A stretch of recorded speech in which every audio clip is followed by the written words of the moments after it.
Hola, ¿qué tal? Mi nombre es Isaac Presa Enríquez y en representación del equipo 4 FINAM voy a exponer el tema de gobierno corporativo para aquellas empresas que desean cotizar o listarse en bolsa. Primero que nada me gustaría empezar con el temario o con los tópicos que vamos a analizar el día de hoy, que es una breve introducción sobre qué son las empresas familiares, la importancia que estas tienen dentro del sistema económico mexicano e internacional, las principales problemáticas que tienen estas empresas, qué es una estructura de gobierno corporativo, los 4 pilares de él mismo, las ventajas de implementar estructuras y prácticas relacionadas con gobierno corporativo, y del mismo modo vamos a presentar un modelo que creó Deloitte para hacer una transición que representa las ventajas de pasar de una empresa familiar a una empresa institucionalizada, los principales mitos que existen o temores que existen por parte de los dueños o de los accionistas para listarse en bolsa, los mitigantes de estos mitos y la conclusión de todo nuestro tema.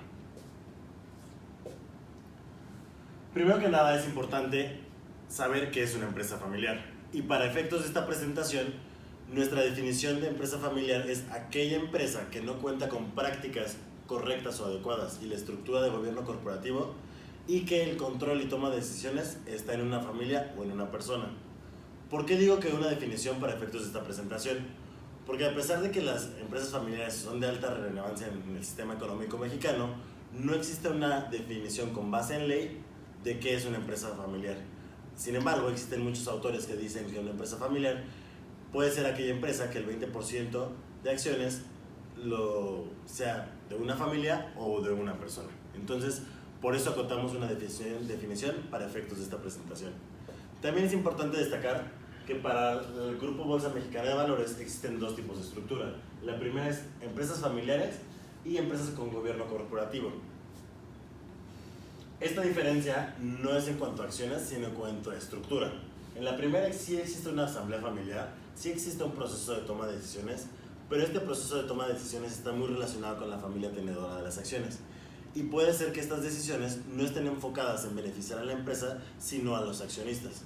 Entonces, por eso es que a pesar de que pueden tener una asamblea de accionistas o tener un consejo familiar, no cuenta con las prácticas adecuadas para toma de decisiones, solamente como un ejemplo, porque pues existen muchos otros temas de procedimiento y operativas que pues son importantes, pero solamente sirve para ejemplificar la importancia.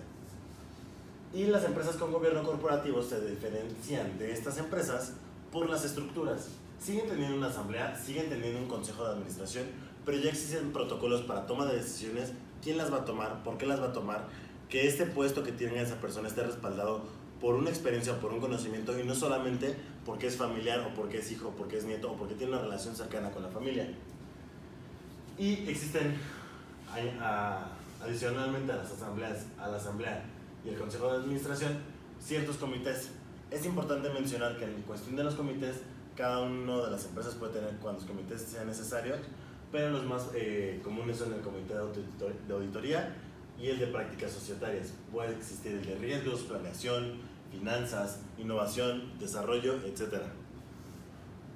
Es importante comentar que para listarse en bolsa hay 2 tipos de sociedades mercantiles que debes de tener. La primera es una sociedad, una SAPIB o una SAP, que es Sociedad Anónima Bursátil, y una Sociedad Anónima Promotora de Inversión Bursátil. En contexto general, y por qué es importante este tema, es por lo siguiente. Primero que nada, representa del 60% de las empresas que existen en el mundo, el 60% son consideradas familiares. De estas empresas, este 60% de empresas familiares en el mundo generan alrededor de 100 millones de empleos, y en México representan el 62% de la generación del Producto Interno Bruto. Y la problemática de todo esto viene aquí, ya que cuando vemos cuál es la longevidad de una empresa familiar y la de una empresa institucionalizada, es ahí cuando resulta preocupante que no cuenten con estas prácticas, ya que pues, son la base de la economía mexicana. En las empresas institucionales o institucionalizadas, su promedio de vida es alrededor de 50 años, mientras que en las empresas familiares es alrededor de 25 años. Algunas de las empresas más importantes en México familiares y que cotizan en bolsa son estas 4, que es América Móvil, Grupo Bimbo, Grupo Carso y Peñoles. Las principales problemáticas que tenemos. Las empresas familiares, el 56% de las empresas familiares que existen en México tienen entre 1 y 4 familiares en puestos clave para la toma de decisiones de la empresa. Y el 21% tiene entre 4 y 10. Lo preocupante de todo esto no es que sean familiares, lo que preocupante es que puede ser que ese puesto no esté respaldado por la experiencia, el conocimiento o el background necesario de estudios para poder tomar las decisiones en pro de los beneficios de la compañía, y solamente tienen un puesto porque tienen una relación cercana con la familia, con el dueño de la empresa. Esta es la parte más importante. Si son la base de la economía mexicana, ¿cómo puede ser posible que no sean longevas las empresas? Y es precisamente por esta falta de prácticas, que no existe un proceso de sucesión, que no existe un protocolo para toma de decisiones. Es por ese tipo de cosas y la ausencia de estas que no logran durar el tiempo que deberían durar y no impactan en la economía como deberían o como se podría impactar en la economía. Aquí podemos ver que las empresas que hay en México, el 42% se encuentra en control de la primera generación, es decir, el control aún no tiene la persona que fundó la empresa. El 43% está en la segunda generación, es decir, en sus hijos. Y aquí es donde viene lo más grave. El 9% solamente se encuentra en la tercera generación. Y es aquí donde no es que las empresas ya no se hayan vendido de una familia a otra, sino es que dejan de existir. Mueren, ¿por qué? Porque no se cuenta con un plan de sucesión, no se cuenta con prácticas, no se tiene una estructura bien definida que favorezca la longevidad de la empresa. Y por último, en la cuarta generación solamente se encuentra el 6% de las empresas mexicanas. Podemos concluir que la mayoría de empresas que existen hoy en día en México no tienen más de 50 años. Entonces existe una renovación continua de empresas en México, se crean muchas nuevas, pero no logran permanecer. Y el 45% de las empresas mexicanas se podría considerar que tienen una estructura de gobierno corporativo, pero esta podría no ser la más adecuada porque aún la familia tiene demasiada injerencia dentro de las decisiones.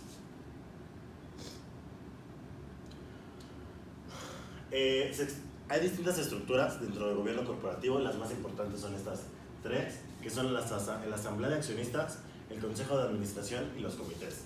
La asamblea de accionistas principalmente es el grupo más importante dentro de una empresa, que son todos los dueños de la empresa, que toman las decisiones más importantes. De acuerdo y con base en ley, tienen que tener por lo menos una asamblea ordinaria al año y tantas asambleas extraordinarias al año como sean necesarias.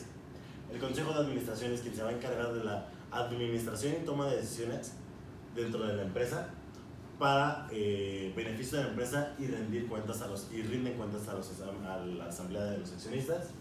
Y los comités son aquellas personas o grupo de personas que se encargan de la evaluación de las decisiones, de la operatividad de todo el consejo de administración y de los administrativos. De acuerdo con esta definición, el gobierno corporativo se considera como todas aquellas normas, prácticas, estructuras y procesos para la dirección de compañías, las cuales aumentan la eficiencia, transparencia, eficacia y posibilidad de perdurar sobre el tiempo a las compañías. Los cuatro pilares del gobierno corporativo es la responsabilidad corporativa, que es reconocer los derechos de todos los participantes legalmente interesados dentro de la empresa, como pueden ser proveedores, clientes, trabajadores, accionistas, etc. Equidad, y este es un punto muy importante. Cuando las empresas empiezan a capitalizarse o tener muchos inversionistas, el rendir cuentas o el tomar decisiones puede ser difícil, ya que existe una diferencia de opinión o la decisión que tomaría cada uno de los accionistas, y es para eso que existe el consejo de administración. Lo que busca la equidad es proteger los derechos equitativos de cada uno de los accionistas sin importar el porcentaje de participación que tenga dentro de la empresa. Rendición de cuentas, que existan mecanismos establecidos para la asignación de roles y responsabilidades. Y por último, transparencia, que haya transparencia y asegurar transparencia y revelación de todo tipo de información, tanto financiera, operativa, etcétera, de forma puntual y objetiva para una mejor toma de decisiones.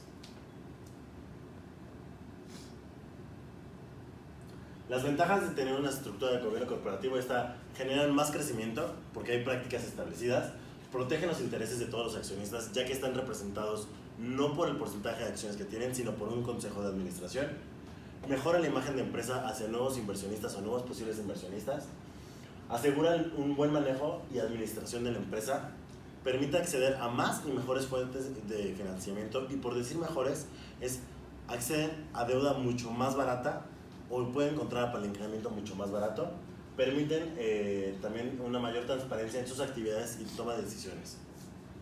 Otra de las ventajas que podemos encontrar es que existe una coordinación eficiente entre los distintos involucrados en las tomas de decisiones. También se agrega mucho más valor a la empresa, evita conflictos no solo familiares sino de interés, atrae nuevo capital y facilita la sucesión. Es decir, cuando fallezca una persona o cuando una familia, el dueño decida dejar de tener el control de la empresa y se lo pase a sus hijos o se lo pase a alguien más, existe un plan o un protocolo de qué se debe seguir, qué se debe hacer para que este cambio no perjudique a la empresa. Este es un modelo de Deloitte, el cual retrata las ventajas de pasar de una empresa familiar a una institucionalizada. Aquí tenemos la gobernabilidad, es decir, las estructuras de gobierno corporativo. Aquí en este vector tenemos el acceso a instrumentos de deuda. Estos van de menos a más. También podemos ver de que este lado tiene la perdurabilidad de la empresa, eficiencia y eficacia, las cuales van de menos a más. Teniendo aquí empresas familiares, podemos concluir que una empresa familiar es poco eficiente, poco eficaz, la posibilidad de que perdure es muy poca, tiene poca gobernabilidad y tiene menor acceso a instrumentos de deuda y tiene más riesgo y más desconfianza por parte de los interesados en la empresa. Mientras que una empresa con estructuras y prácticas de gobierno corporativo tiene acceso a mejores instrumentos de deuda, mayor nivel de gobernabilidad, menor riesgo, menor desconfianza por parte de los interesados, mayor eficiencia, mayor eficacia y la posibilidad de perdurar mucho más en el mercado. Los principales mitos o los principales temores que llegan a tener los dueños de las empresas mexicanas al listarse en bolsa o porque no lo hacen es porque ellos creen que al aceptar capital externo van a perder el control de la empresa, tienen que rendir cuentas a un administrador o va a haber un proceso de rendición de cuentas distinto, la preocupación por revelar la información, es decir, hacerla pública, y la oposición por otorgar derechos a la minoría, es decir, que aquellos accionistas que solamente tienen el 1, 2 o 3% de acciones tengan una voz o un peso importante o relevante en la toma de decisiones. Nosotros proponemos un programa con el cual podemos hacer que la perspectiva de estos dueños de empresas mexicanas cambie mediante un programa que puede estar acompañado con la Escuela Bolsa Mexicana, el cual contempla un plan para corto y largo plazo en el cual se dé una guía previa a las empresas que empiezan a cumplir y tienen el interés de listarse en bolsa para que adopten estas prácticas y al momento de hacer el proceso de listarse en bolsa sea mucho mejor, o sea mucho más fácil y ya cuenten con una estructura mucho más sólida y el proceso no les perjudique. Conclusiones.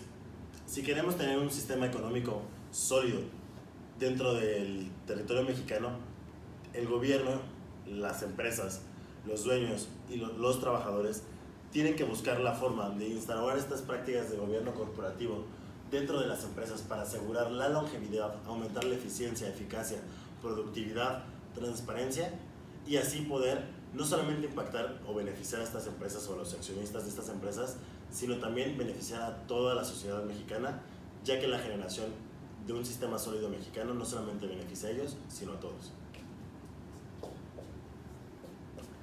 Muchas gracias y estas son nuestras referencias.